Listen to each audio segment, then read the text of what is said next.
Luego de las características históricas tenemos una breve historia del modernismo literario.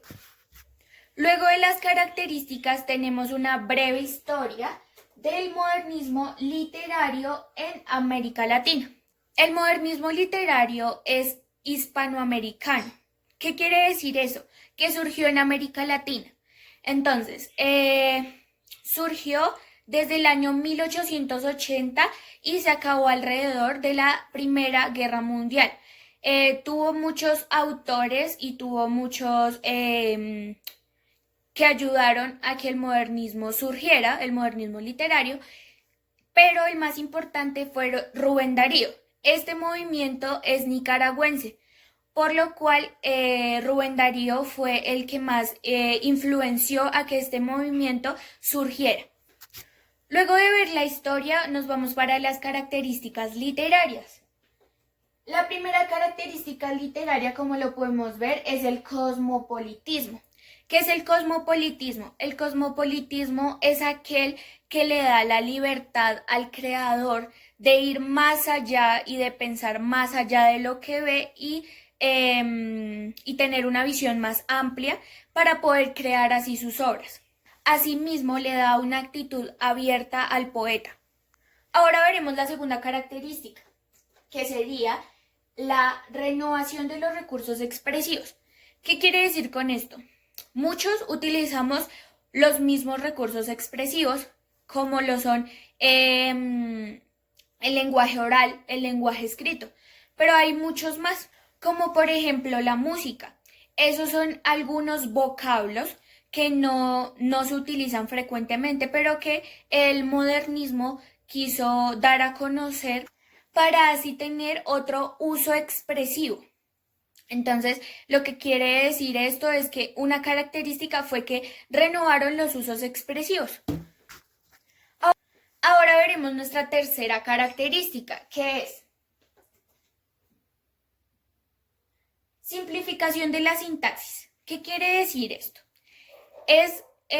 Lo que querían ellos era que se utilizaran más las imágenes visuales. Con esta característica podemos ver que los recursos que antes no se utilizaban mucho, ahora se están utilizando gracias al modernismo, como son las imágenes visuales. Estas imágenes nos ayudan a comprender mucho mejor los temas. Ahora veremos nuestra cuarta característica, que es uso del simbolismo. Esto fue adaptado de la literatura francesa, especialmente del parnasianismo. El parnasianismo es un movimiento literario francés postromántico de la segunda mitad del siglo XIX, que surgió entre 1850 y se solidificó entre 1886 y 1876. Nuestra quinta característica, y que para mí es la más importante, es la amplia libertad creadora.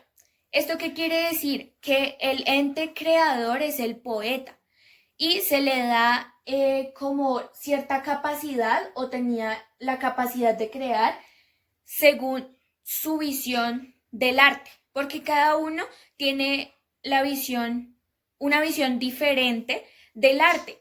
Entonces es eso, es que cada uno tenía una visión diferente del arte literario y así creaban sus obras. Es esa cierta capacidad que se le dio al poeta para que ellos puedan crear e imaginar de acuerdo a lo que ellos creen y a lo que ellos ven pues en sus obras o ven diariamente. Muchas obras se dieron así, muchas obras se dieron viendo personas, viendo historias o simplemente se narra la historia de ellos mismos.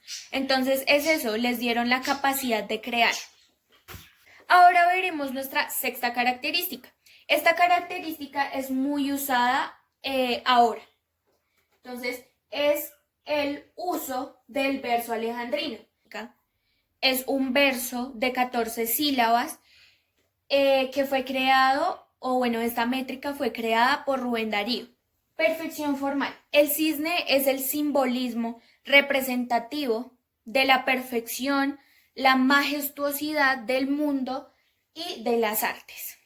Por último, vamos a ver los autores y obras.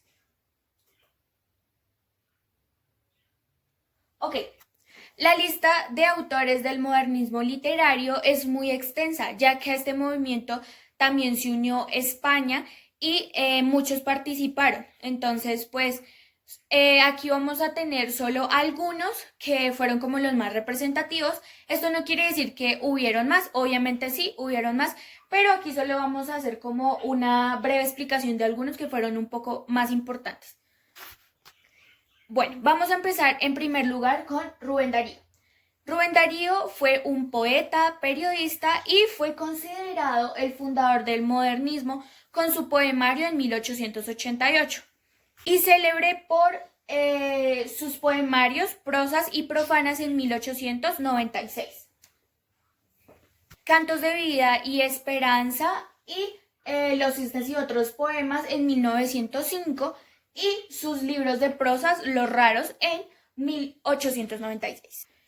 Como segundo autor tenemos a Leopoldo Lugones, que es poeta, ensayista y periodista. Este hombre se suicidó ingiriendo cianuro.